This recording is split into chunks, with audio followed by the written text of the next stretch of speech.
Well, hello, good afternoon, and Hello. Thank you so much for agreeing to talk to us for the ONOR Foundation podcast. Of course, my honor. We are here with Lisa Smittcamp, who is the District Attorney for the County of Fresno and with quite a number of accomplishments.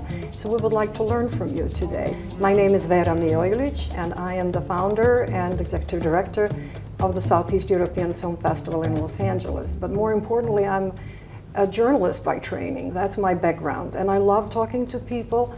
I love interviewing people and finding out more about them. So that's what this is about here. So was there a moment that you can remember that you became interested in law career before you embarked in that and you went to the Sanyakin College of Law? You know, it's funny when people ask me this question because I get asked this question frequently. Of course. And it is a very sort of very simple thing. My grandmother lived with us, my dad's mom, and she was a retired school teacher.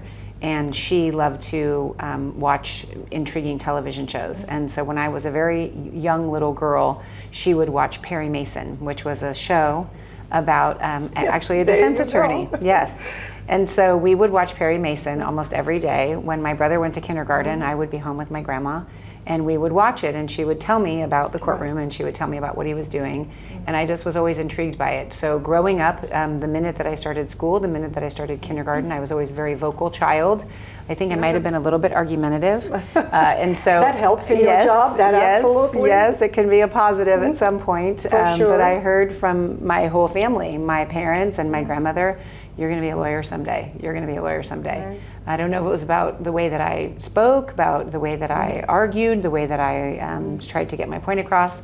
So I sort of always grew up just very interested in that, and there were no lawyers in my family. I really didn't have, any big epiphany. It was just always a goal of mine, and I always was a person, I think, who felt like it was very important to stick up for the underdog and tell the truth, and so it just naturally led me to law. So that's why I saw that you do a lot of work in schools with your alma mater, the Gibson Elementary, the MLK Elementary, and then, even you're supporting the organization that is building school in the Congo. So there's a lot of activities that are connected to education, so I think that that's what we also want to highlight, is how important it is that young women learn from women like you. Yeah. That it's a combination of the professional and the education. With your activities in the nonprofits, how do you manage your time? Well, that's a very good question. I manage my time because I have a lot of help. And I talk to a lot of young women and they say, "How do you do it all?" And I said, "You really don't. If you're going to be a career woman, there are other things in your family and your personal life that are definitely going to sacrifice." And so I've had a lot of help raising my children from my mom. The work that we do for our jobs and the work that we do to further our careers, I really feel has always to be secondary to the core of the family. And so raising my children and trying to be a good daughter, be a good sister, be a good cousin were still really important things to me. So I tried to always just balance. I think the main thing is I don't sleep a lot, which is probably now at my age not such a healthy thing to advocate for. But I think that just keeping your priorities and not trying to be all things to all people all the time. You really have to focus in on what your priorities are. But this is a very demanding job with a lot of responsibilities. Yes. We know that there is a huge fentanyl and opioid crisis in our communities. So, and you've been, trying to fight this plague in every possible way. So, can you tell us a little bit, and who are your main partners in, leading this fight in the Fresno County? So my main goal here inside the office is to create an environment where the professional people that work here have the autonomy and the independence to do their job, because every single case that comes in here is individual. There's not a one-size-fits-all. So what we try to do is we try to provide a lot of training for people, a lot of support for people inside, so that they can go out and do an ethical, efficient job in the courtroom. That's really the number one thing. With regard to the fentanyl crisis, I really have just sort of taken this on as a personal mission, because I have several family members who have had drug addictions in the past, and they thankfully have come out of them with lots of support and lots of therapies and programming and things like that. And it's very near and dear to my heart But what is so scary about fentanyl is that it does not provide a learning curve for people. You know, there's a lot of people who have used all kinds of different drugs for many years without even a threat of an overdose, right? There's all the other ramifications, you know, of drug abuse that go on, but fentanyl will literally and can literally kill you the first time you use it. And so that experimentation phase that a lot of young people go through, you know, you're seeing it just devastate families because it literally is one pill can kill. And so I think that what my passion has been is that above all else, my most important job in the world to me personally is being a mother. And with the knowledge that I have as a prosecutor and now the elected district attorney, I feel it's my obligation really to educate as many people as we can in our community and in our state about what is happening with the drug cartels, what is happening with the drugs that are coming over, you know, our borders, and sometimes that gets to be a really uncomfortable political issue that it really shouldn't be. It's just, we're here to just talk about the facts. Exactly, yeah, and it's so, a human issue. Yeah, exactly. So we've tried really hard to get into schools and even to some hospitals to try to educate doctors about what illicit fentanyl looks like, because fentanyl in a hospital setting or in a pharmaceutical setting is a wonder drug. It's a wonderful thing. And many doctors use it for purposes in the hospitals that are very good for people, but on the street, the synthetic kind is obviously poisonous. So we're doing our best to try to educate the community about that, and our partners are everywhere, right? This is a thing that just really spreads out over so many different agencies in the county. It affects the hospitals, it affects, you know, obviously healthcare, the addictive recovery, mental health, education, and also law enforcement. How effective have you found outreach campaigns to be? What have you seen that is effective to help you in your work? Well, I think what's happened here in Fresno is we have a community here that is very close, and even though we have you know, 1 million people or more in the county, it still has a small town mentality, and so we all communicate very well. In other counties, they have to legislate things that we do with phone calls, and what I mean by that is, you know, the superintendent of schools at one point just put an offer out to all the principals and all the high schools in the county to say that the superintendent of schools would facilitate getting Narcan, which is the opioid reversal medicine, on campuses, and that's something that they had to legislate for other counties. And so we have this wonderful sense of community, and I think the result of that has just been evident in the number of fentanyl-related deaths that we have seen. They have decreased over the last couple of years, where in other counties of our size, you want to see. Yeah, they have increased. And so I think how we know it's working is when I'm at the grocery store, people stop me and say thank you for educating the community. When we do investigations into drug-related crimes and trafficking, we hear during the interview process that people know that Fresno is not a good place to sell or traffic fentanyl because of the awareness campaign. And we know it when we have kids come up to us, you know, at just different random places and say, hey, we heard your talk, or thank you for coming to our school, and thank you for educating us, because, you know, knowledge is power. Yeah, absolutely. Well, I'd also have found out that 2 other issues that you very much care about is domestic abuse and prosecuting people who are involved in that, as well as the veterans. That seems to be very close to your heart. Yes, wow, you really did do your homework. Yes, I did. But you're an interesting subject. So I wish we had 2 hours. We could go in depth on so many issues. So tell me a little bit more about this passion, and we want others to learn from your experiences. You know, my passion for domestic violence came because of the way that I was raised. You know, my mom is a little Italian lady from New York. And, you know, circling back to something you said before about my stress always on education, is my mom was not allowed to go to college. She's 82 years old, and she was, sort of raised in the 50s in that generation. And she was told by her father, who was a wonderful father, but just didn't really know better, that she didn't need to go to college because she was just going to get married and have babies. And so my parents and my dad also went through 3 years of college and asked his dad for the money for the last semester and was told no, that he wouldn't finish, he wouldn't give him the money to finish. And so my parents really stressed education. They also stressed how important it was to stick up for the underdog. Yes. And so I grew up really just having a dislike for bullies, and sometimes I would see that on the school ground. You know, Thank you for that. When you're a little kid, you see that, and really that's a lot of what the root of domestic violence is. You know, it's a power and control issue. And so I think just from the way that I was raised, you know, to just always sort of stand up for the underdog. And a lot of the times the victims of domestic violence are definitely the underdog. So I sort of came upon that. It was not a unit I wanted to go to. And it turned out really to just be the biggest blessing of my career, because I found that that's where my passion was. Right. And I was able to do some very good work in that space, and I'm very proud of that work, and have tried to empower the younger generation in my office to really embrace that subject matter, because it not only can just help the victim of the crime, but it can help the entire community really, and the family. My message maybe to young women would be to don't overthink things, and try different things, because I went to that unit sort of kicking and screaming thinking, I'm going to get in and get out as fast as I can. And honestly, if I could go back to any job that I have had in my 30-year career, it would be that. I found the most satisfaction out of that, and just really just being able to empower other women and sort of walk along their path. And I think the reason that I'm very passionate about veterans is because my dad was a World War II veteran. He was substantially older than my mom. And so we were raised, by a man who survived the Depression. My dad would have been 100 years old this year.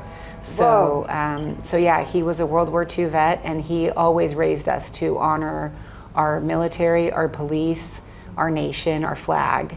And so when the opportunity arose for me to serve as the courtroom prosecutor in the Veterans Court, I took it. And I didn't think it would last 11 years, but here I am 11 years later, still doing it and enjoying it. And we see a lot of great success there too, is taking justice-involved veterans and really, kind of just putting our arms around them from all perspectives, from the court and defense and probation, and trying to get them back on track. You enjoy your work. I mean, it does come across right away. Yeah. So you really love what you do. So how did you find your path? Were there obstacles? Were there wrong turns maybe that you sort of can, map? I don't think I had any wrong turns, but when I was in law school, I tried everything. I did 6-week, 8-week summer internships at every place I could go to. I worked, before I even started law school, I did a volunteer internship at the public defender's office, interviewing juvenile clients of theirs. I worked right here in the Fresno County DA's office. I worked for a civil firm doing plaintiff's work, and I worked for a civil firm doing defense work. And I actually, right out of law school, I ended up going into civil practice because I got a job offer at one of the most prestigious firms in Fresno. I was very lucky to land that because I had worked there. And I was there for just about a year and a half, and it was just I saw that. not it was the a right brief stint, fit. and then you moved. Yeah. I just wanted my own cases, and we were representing insurance companies, and my moral compass didn't always align with that of the insurance companies, and so I decided to come back to the criminal area, and actually started working in Madera because that's where I got my first job. And Fresno was only offering part-time positions at that time, and so I went up to Madera for a full-time position because I had been on my parents' bankroll there for such a long period of time through college and law school that I really wanted to support myself. And so I went up to Madera and I got a job there for 3 years, and I loved every minute of it. It's a great community also, and I just found my passion. I remember driving home from the first time I heard the words guilty from a court clerk after a jury trial, and I thought to myself, this is the best job ever. And I remember calling my mom on the phone, and I said, Mom, I found it. This is it. And she said, well, I'm so happy that you have found your passion. I said, I would do this job for free. When we love something, we would do that for free, really. So, but it's also, it builds your confidence, and so that is one of the hard issues for young women, is how do they build their confidence? Finding that, moment when they sort of come into their own and build their own confidence. So how do you even advise somebody about Well, this? I have a 20-year-old daughter, and she just graduated from college, and so I understand full well exactly what a lot of these young women are going through, and I would share with your audience the same thing that I share with my daughter, is put down your phone.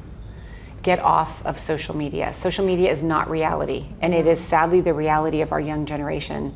And start to engage with people. Start to find your people, to find your place. Yes. Whatever it is that makes you happy. People ask me all the time, is your daughter a lawyer? And I say, absolutely not. That is not her.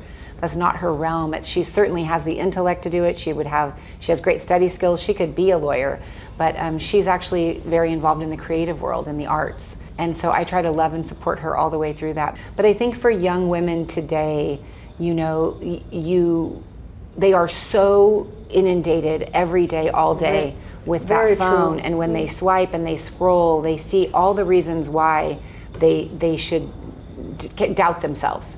And so what I do is I really encourage young ladies to just start to engage. Engage with people, engage with humans, learn to look people in the eye, learn to have conversations and ask questions. Ask lots and lots of questions, because this feeling that you have to be perfect and superior, by the time you're 25 years old is just not right. No. We're all ever evolving and we're always learning. There's the peer pressure, and for young women, for young men as well. There's this, strong peer pressure that what do you do? Which way do you go? Social media, but also, the environment that they're in. They see other people and it's like, oh, you're not cool because you're not doing something. So yes. How do we counter that? I think we have to really just get back to traditional values, right? Mm-hmm. Of more human engagement, looking to your elders, looking to your older siblings, your family members, people who are in the chosen field that you have, and really just engaging more human to human. Because right. When people get into this mode of social media and looking at all of these things, they're role models, if you will. I think we're seeing in our media now, many people who have extreme wealth, they do a lot of very immoral and unsavory things. And people are engaged with that. We've seen with the Me Too movement, women have started to really have a voice. And come out with their stories. Yes, yeah. and we all have a responsibility. We all have a responsibility to keep our own boundaries. Because I tell young women this all the time, no job or no boyfriend or no boss is worth sacrificing your morals or your values. And if it makes you feel sick in your stomach, don't do it. Stand up for yourself, because people will admire that strength. People will follow that Very lead. True. And there are so many people who are willing to just succumb to this, peer pressure or whatever it is. And sometimes the peer pressure is self-imposed. It's thinking, I have to behave this way, I have to dress this way, I have to look this way yeah. in order to fit in. And I tell my kids this, I tell my own kids this, and anytime I can speak to young people, whether they're male or female, is stand on your own, and people will admire that. And people admire people who are strong and say no and keep a good moral compass. Yes, but at the same time, it's really hard for them to distinguish between where is that boundary. I sympathize with what they're going through. Yeah. So it's a tough place to be. It is, and it's getting harder and harder to be a young person. Yes. It really is. Yeah. Having so many things on your plate and dealing with things that are really very difficult and sometimes intractable problems in the society. Where do you find the strength comes from? So I was raised a cradle Catholic, and I was raised in church. My mom took us to church all the time. So I have a very deep faith, a very deep Christian faith. And so I pray a lot. I am active in a Bible study with a lot of my girlfriends. And I have an incredible foundation of long-term friends who knew me before I was elected, who knew me before I was a prosecutor. They are really childhood friends who have known me my entire life. They know my entire story. They know all the ups and they know all the downs. And I've just been very fortunate. I tell my kids this all the time. In order to have good friends, you have to be a good friend. And friendship is compromise too sometimes, and sacrifice. But because I have those strong friendships, I really have such good support. I have such a good support system that I vent a lot. I have sporadically through my life always participated in therapy. I'm going to therapy now, to deal with some issues that I have in my own family. I've recently been divorced over the last 5 years. It's been very difficult to go through that. And so my life isn't perfect. And I think that people need to know that. I think that when you see people, on a podcast or you see people in the media, you automatically assume everything goes well for them all the time. No. And it's really not true. So, we you all know, have issues. yeah, Yes, and I'm facing an empty nest now. yeah. So Of course, the kids are leaving. they're all grown up and they don't need their mom anymore, and that's really been a difficult thing for me. And it is proving to be a continual difficult thing as they grow up, to shift from treating them like children all the time and starting to treat them like the responsible adults that they are. Has been a process for me. So I think that, you know, the most important thing to do is just always remember that you're just a human being. And, you know, you have good days and you have bad days. And when you have your bad days, you have to just really hit the reset button. Good health and good exercise is important too. Always, I'm a big fan of yoga. I have a dog. Oh, wonderful, yes. Yeah, I have a dog that I love, who provides me a lot of comfort. We even have dogs here. We have comfort dogs here in the office. Oh, yes. Terrific. Yeah, that work with some of the children and that we have that are child abuse victims.